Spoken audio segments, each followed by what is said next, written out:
Hi viewers, welcome back to PK recipes and vlogs. இன்றைக்கி நம்ம சேனலில் வாழைப்பூ வச்சு துவையல் எப்படி செய்யுதுன்னு பார்க்கலாங்க. இது ரொம்பவே டேஸ்ட்டாக இருக்கும். அதுக்கு முன்னாடி இந்த சேனல் சப்ஸ்கிரைப் பண்ணாதவங்க மறக்காமல் சப்ஸ்கிரைப் பண்ணிக்கோங்க. இதுக்கு செய்ய தேவையான பொருட்கள், நான் வந்து ஒரு 2 கை வாழைப்பூவை வந்து இந்த மாதிரி க்ளீன் பண்ணி எடுத்து வச்சுருக்கேன். அதோட 6லேருந்து ஒரு 8 சின்ன வெங்காயம், 1/2 டேபிள் ஸ்பூன் வரக்கொத்தமல்லி, 1/2 டீஸ்பூன் ஜீரகம், 1 டீஸ்பூன் மிளகு, 1 டேபிள் ஸ்பூன் உளுத்தம்பருப்பு, 1 டேபிள் ஸ்பூன் கடலைப்பருப்பு, ஒரு 2 பத்தை தேங்காய் பொடியை நறுக்கி வச்சுருக்கேன், 1 பச்சை மிளகாய், 3 காஞ்ச மிளகாய், கொஞ்சமாக புளி. இல்லாமல் நீங்கள் தாளிக்கிறதுக்கு கொஞ்சமாக எண்ணெய், துவையில் அரைச்சிட்டு மறுபடியும் கொஞ்சம் தாளிக்க கொஞ்சமாக எண்ணெய், கடுகு, உளுத்தம்பருப்பு, அவ்வளோதாங்க இதுக்கு செய்ய தேவையான பொருட்கள். வாங்க இதை இப்போ எப்படி செய்யுதுன்னு பார்க்கலாம்.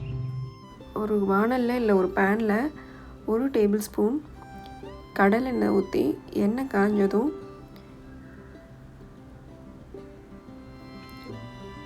உளுத்தம்பருப்பு, கடலைப்பருப்பு, மிளகு, ஜீரகம்,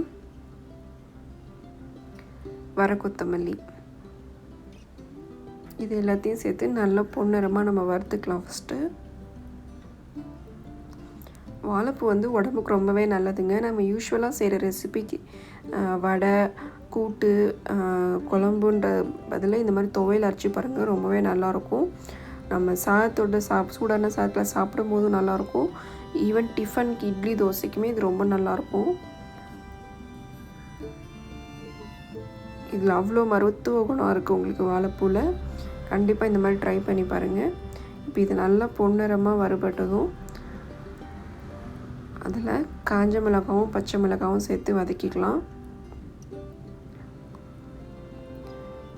அடுத்து அதோட சின்ன வெங்காயம் பொடியாக நறுக்கி வச்சுருக்கேன், அந்த சின்ன வெங்காயம் சேர்த்து நம்ம வறுத்துக்கலாம். இதில் வந்து மிளகு வச்சுருக்கனால நீங்கள் பச்சை மிளகாவும் காஞ்ச மிளகாவும் உங்கள் காரத்துக்கு தகுந்த மாதிரி நீங்கள் வச்சுக்கோங்க. இந்த அளவுக்கு இந்த காரமே போதும். மிளகு காரம் உங்களுக்கு கொடுக்கும் அந்த சட்னியில். வெங்காயம் நல்லா வதங்கினதும் வாழைப்பூவை நான் வந்து பொடியை நறுக்கி வச்சுருக்கேன், அதையும் சேர்த்து நல்லா வதக்கிக்கலாம். மீடியம் ஃப்ளேமில் வச்சு வதக்குங்க, நல்லா வதங்கணும்.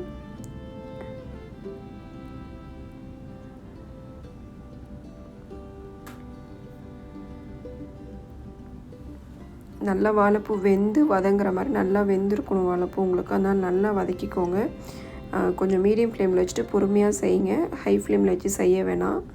இந்த மாதிரி நல்லா வதங்கி அது வாழைப்பூ வெந்ததுக்கப்புறமா நீங்கள் அடுப்பை ஆஃப் பண்ணிவிட்டு நம்ம எடுத்து வச்சுருக்க தேங்காவையும் புளியும் சேர்த்து அந்த சூட்டோடையே நல்லா கலந்து விட்டுட்டு ஆற விட்டுருவோம். அது நல்லா ஆறுனதுக்கப்புறமா ஒரு மிக்ஸி ஜாரில் நீங்கள் இந்த துவையலுக்கு நம்ம உப்பு சேர்த்துல, அதுக்கு தேவையான அளவு உப்பு சேர்த்து கொஞ்சமாக தண்ணி சேர்த்து நம்ம துவையில் அரைக்க வேண்டியது தான். பாருங்கள், இந்த மாதிரி கொரன்னு அரைச்சி எடுத்துக்கோங்க. அப்போ தான் துவையல்னால் உங்களுக்கு சாத்தில் பிசைஞ்சு சாப்பிட இந்த கன்சிஸ்டன்சிக்கு அரைச்சா தான் நல்லாயிருக்கும். அடுத்து கடைசியாக கடுகு, பெருங்காயம், கருவேப்பிலை இதை மட்டும் தாளித்து நம்ம ஆட் பண்ணோன்னா நமக்கு ரொம்பவே டேஸ்டியான வாழைப்பூ துவையல் ரெடி.